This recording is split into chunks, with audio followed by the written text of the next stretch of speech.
Hey, everybody, and welcome to this week's episode of Top Four, where we Four. four things that we think are cool, or we just want to talk about, or comic book related, something. And of course, we are the Long Box guys, and thank you for joining us on Top Four today. That my good friend Mike, my good friend LT, my good friend Josh. How you guys doing? Doing Excellent. okay. Okay. Excellent. Good to hear from everybody. Mike, you're clean shorn this week. You look good. Thanks. Yeah, I got tired of rolling over and having the prickly beard wake me up. Is that your wife? You're I pretty. mean, I don't know if I'd call her prickly to her face. You would need protection if you did. Speaking of protection, today we're talking about tanks. Uh, Oh, what was that, Josh? I didn't know what direction we were going there for a second. I forgot what the topic was.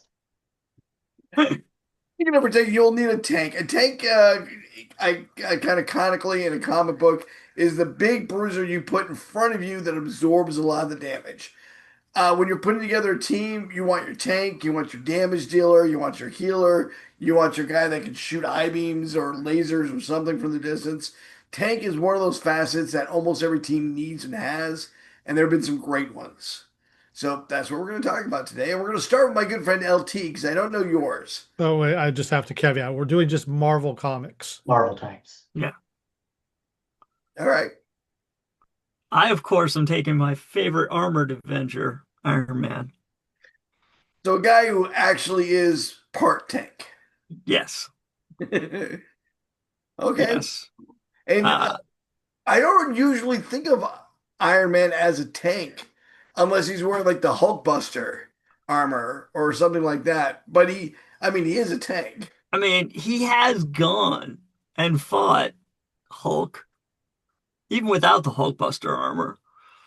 He's taken a ton of damage from all kinds of people I'm and not just put disagreeing. I'm up with just it. saying he doesn't come forefront to mind when I think of the guy you put up front to absorb damage. And he's one of the heavy hitters. Yeah, he is a heavy hitter. And he's practically an armored battalion, Tom. He is. I'm just saying, you kind of threw me off with that. He's just not the guy I usually think of to absorb the damage. I'm not disagreeing. I'm just saying he didn't come to mind. Some of his armors, absolutely. When I see the Hulkbuster, I think that's the tank. That's the guy out there taking the shots and letting everyone else come around. Yeah. What's Well, Got that all, got all the options. against it? I'm just saying. who do you think of when you talk about tanks for Marvel, Tom? When I think about a tank, I have to go back to one of my favorite kind of toss-away groups of all time. I think they were called the Fearsome Four or something like that. They fought in World War II. They were a group of superheroes who fought against Nazis, and their tank was a guy named Stonewall. There's a picture of him right there. Yeah. And Stonewall is practically a cookie cutter, perfect tank. Big, strong, wide, and he absorbs damage. He let the rest of the team do what they had to do while he walked slowly into the line of fire, drawing the attacks to him because he could take it. He was the Stonewall. He was a heavy hitter too. Don't get me wrong. Those fists have been shown to knock a Jeep on its butt. But his main job was to be that meat shield that everyone got behind when the bullets started flying. And he's a fun character. And I There was gotta say, he looks just from the color scheme like Batrocc's uncle. I have True. just started noticing that he could easily be Batroc the Bear. One of my absolute favorite characters. How did we not get a bunch of World War II comics about these guys? I know, right? I so want the full. I would buy all those. Yeah. It was a great little team. They were like They they were had part of Freedom Force, right? it was him who was his Crimson Commando? Crimson Commando, Super Saber. Super Saber. I think that was it. That was the speedster with Super Saber. Yep. Yeah, I think Okay. it was just those three. Just those three. Yeah. They got pulled into Freedom Force, but that wasn't their name during World War II. Freedom Force was like a name that the government gave them, and they put them on that Freedom Force team. But that was mostly made up of real bad guys, and you happen to have these I guys. just like that Crimson Commando was so mentally disciplined. He could sneak up on psychics. Yes, that was cool, wasn't it? It Mobility. was. They had a lot of cool little tangential powers that made them really cool and interesting.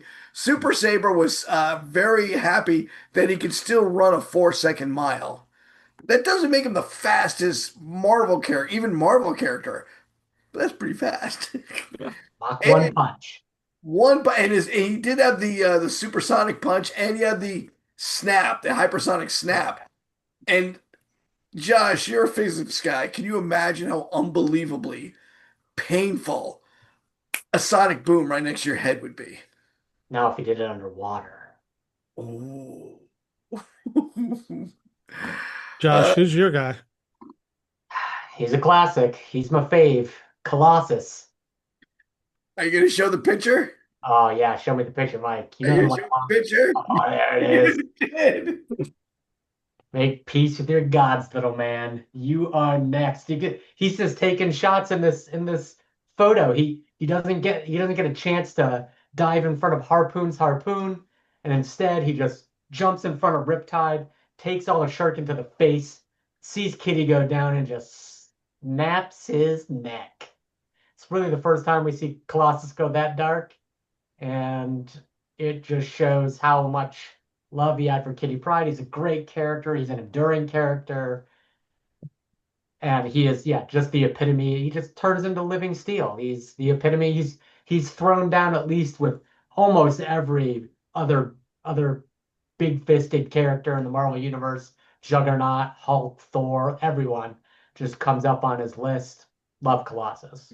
And I was hoping you were going to show that picture because we all know it's Josh's favorite, but it also shows what a tanky he is because he is covered in those shuriken that Riptide throws at supersonic speeds while he's spinning around.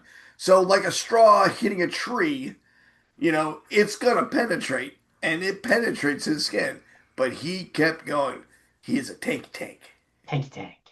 Yeah. Mikey, I think that just leaves you. Yeah, so for my tank, I'm going to go with Strong Guy Okay. from X Factor. When Peter David took over X Factor, the Marvel rule, at least according to uh, Tony Isabella, was every team needs a strong guy. So I'm thinking Peter David took that to heart and was like, okay, if you're interested in hearing more details about Strong Guy, you can go over to our podcast this week.